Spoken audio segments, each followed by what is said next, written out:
Bien, bonjour à tous. Donc, on va continuer le cours de combinatoire avec cette petite vidéo. Alors, si vous vous souvenez, j'avais commencé mon cours de combinatoire par faire un plan de bataille, ok, où je disais comment est-ce que j'allais résoudre mon problème, d'accord? Une première étape qui était très importante, si vous vous souvenez, c'était la modélisation, d'accord? Alors, j'avais parlé notamment qu'on pouvait procéder avec des arbres ou avec ce que j'appelais des codes. Ok, ça c'était des trucs que j'avais représentés de cette manière-là, d'accord? Alors j'avais dit qu'une deuxième étape très importante, c'était quand on avait un problème complexe, c'était de le découper en sous-problèmes qui sont plus simples. D'accord?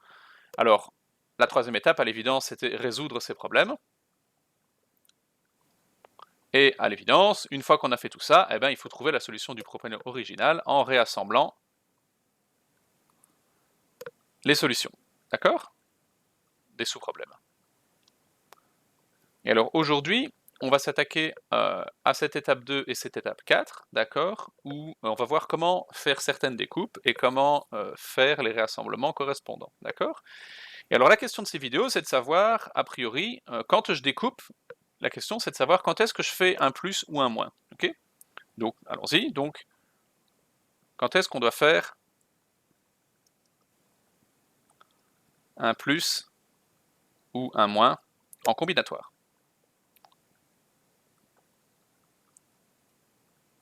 D'accord?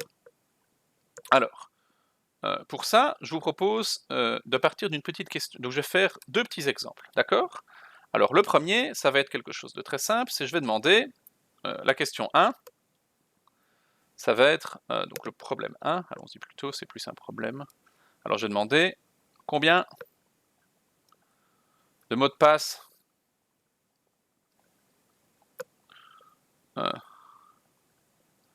de longueur 7 ou 8 y a-t-il? Ok, une question très simple. Ok? Et alors, là je me dis, c'est une question assez complexe de savoir combien il y en a de longueur 7 ou 8. Alors je vais faire d'une certaine manière. Je vais d'abord compter ceux qui sont de longueur 8, et je vais aussi compter ceux qui sont de longueur 7. Ok? Et à l'évidence, ici, donc je vais dire, vous remarquez qu'ici je découpe mon problème en deux sous-problèmes, je vais dire soit les mots de passe de longueur 7 ou 8, soit ils sont de longueur 7, soit ils sont de longueur 8. Vous remarquez qu'ici ils ne peuvent pas être à la fois de longueur 7 ou 8, et cette remarque est très importante, j'aurai un exemple après où ça ne va pas être le cas, d'accord? Donc voilà, donc ici c'est soit l'un, soit l'autre, d'accord? Alors un mot de passe de longueur 8, si je modélise ça, donc ça va être quelque chose comme 1, 2, 3, 4, 5, 1, 2, 3, 4, 5, 6, 7, 8, d'accord? Un mot de passe de longueur 7, ça va être 1, 2, 3, 4, 5, 6, 7. Ok? Et alors, si j'utilise mon cerveau pour savoir combien de possibilités pour ces deux choses, alors on va, souvenez-vous, donc j'ai fait une vidéo sur quand est-ce que je fais un fois, d'accord? Où j'avais fait une découpe, et alors ici je vais procéder exactement de la même manière. Donc je vais considérer que pour construire un mot de passe de longueur 8, je vais le construire caractère par caractère. Ok? Et je vais faire pareil pour les longueurs 7. Ok?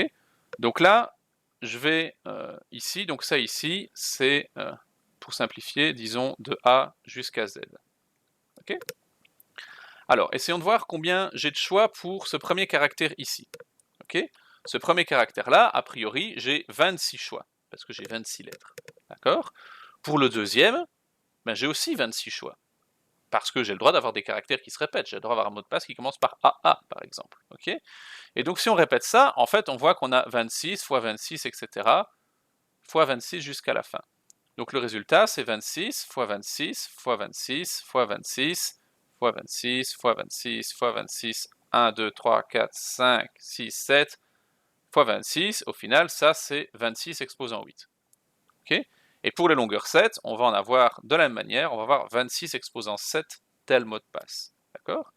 Donc si je résume ici, donc là vous remarquez, donc j'ai modélisé, d'accord? J'ai divisé mon problème en sous-problèmes, d'accord? J'ai dit c'est soit l'un, soit l'autre, et ensuite je vais réassembler en disant qu'au final,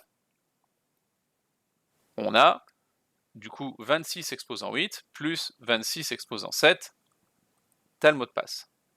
Ok?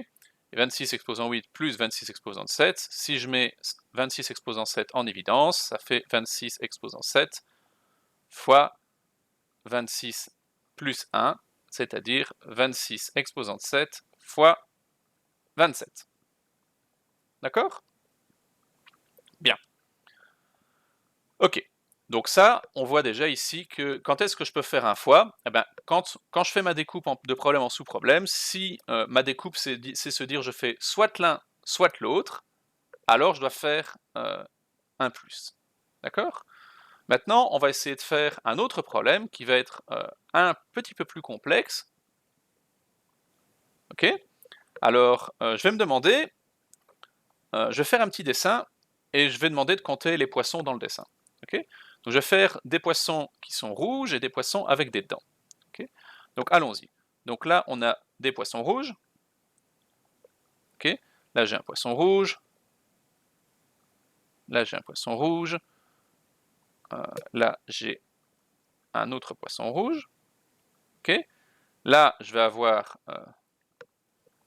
un poisson qui n'est pas rouge. D'accord? Un poisson avec des dents. Ok?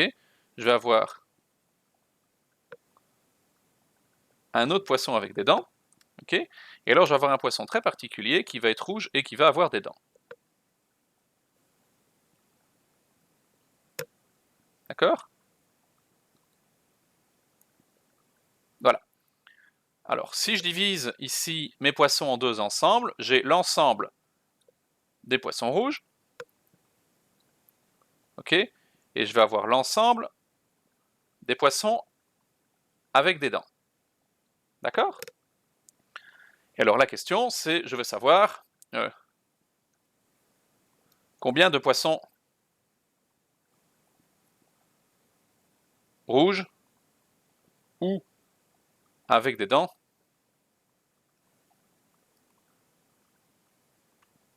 y a-t-il? Donc vous voyez, c'est un peu similaire à la question que j'avais posée avec les mots de passe avant. Je me demandais combien il y a de mots de passe de longueur 7 ou 8. Ici, c'est combien il y a de poissons rouges ou avec des dents.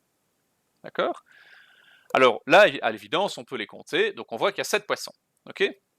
Maintenant, la question, c'est que nous, on veut savoir, ici, nous, ce qui nous intéresse, c'est la taille de l'union de ces deux ensembles. On veut compter les poissons. D'accord? Donc nous, on se demande qu'est-ce que c'est que la taille de R union D. Ok? Et alors là, on remarque que c'est pas du tout la taille de R plus la taille de D. Ok? Parce que ça, c'est 4 plus 3, d'accord? C'est-à-dire 7, et on voit qu'on n'a que 6 poissons. Ok? Bon. Alors, le problème dans cette démarche, c'est qu'on remarque que, contrairement au cas sur les mots de passe, donc le cas pour les mots de passe, il y avait les poissons il y avait des mots de passe qui étaient soit de longueur 7, soit de longueur 8. Mais c'était pas possible d'avoir un mot de passe qui soit à la fois de longueur 7 et de longueur 8. Et ici, on a un problème. C'est parce qu'on a des poissons qui sont... On cherche les poissons qui sont rouges ou avec des dents. Et on ne peut pas simplement dire c'est soit les poissons qui sont rouges, soit les poissons qui ont des dents, parce qu'on a ici un sale petit poisson qui est rouge et qui a des dents. D'accord? Et en fait, si du coup on fait la taille de R plus la taille de D, celui-là, ici ce poisson-là, on va le compter une fois pour R et une fois pour D. Donc on l'a compté deux fois. Et ça, c'est une erreur extrêmement commune, le surcomptage en combinatoire. Et donc il ne faut pas oublier celui-là, comme on le compte deux fois, de l'enlever. Et donc en fait, ici, la taille de R union D, en fait c'est la taille de R union la taille de D, moins tous ceux qu'on a comptés deux fois. Tous ceux qu'on a comptés deux fois, c'est ceux qui sont à la fois dans R et dans D. Oups, attendez. La taille de R plus la taille de D. Et alors, il faut enlever ceux qu'on a comptés deux fois, c'est-à-dire ceux qui sont à la fois dans R et dans D, c'est-à-dire ceux qui sont dans l'intersection. Et donc, il faut enlever la taille de R union D. En douille. R inter D. D'accord? Donc ça, ici, maintenant, si je refais mon calcul, ça c'est tout à fait correct. Ça c'est 4, ça c'est 3, et ça c'est 1. Ok? La taille de l'intersection, c'est le poisson qui est ici au milieu. Ça se trouve là. D'accord? Et donc, voilà. Donc il faut un peu faire attention. Donc quand on découpe une tâche en disant on va procéder d'une façon ou d'une autre, il faut vérifier qu'on ne peut pas faire les deux en même temps. D'accord? Et donc la règle qu'on peut dégager dans le cadre du coup du plus, ok, c'est ce qu'on appelle le principe d'inclusion-exclusion, ok, c'est très utilisé en combinatoire, ainsi notamment qu'en statistique, ok, donc allons-y. Principe d'inclusion, exclusion.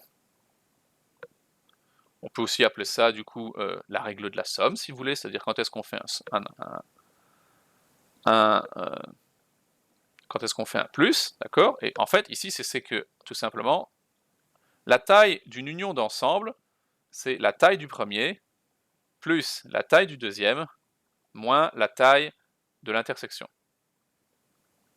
Ok? Ça, il faut faire attention. D'accord? Voilà.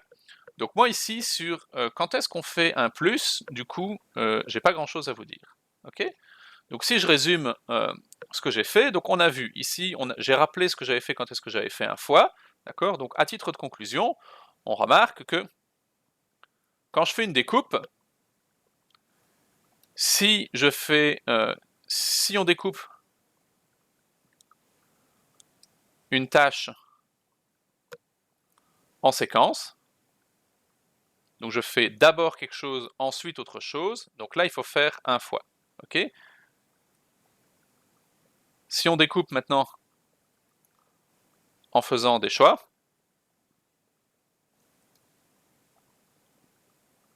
donc c'est-à-dire soit l'un, soit l'autre, l'un ou l'autre, là il faut faire plus et moins. D'accord? Bien. Donc moi je vous laisse ici pour cette vidéo et on se retrouve pour la suite, pour encore un cas dans lequel on risque d'un peu trop compter, et ça va être en gros quand est-ce qu'on va devoir faire des divisés. D'accord? Donc je vous dis à bientôt.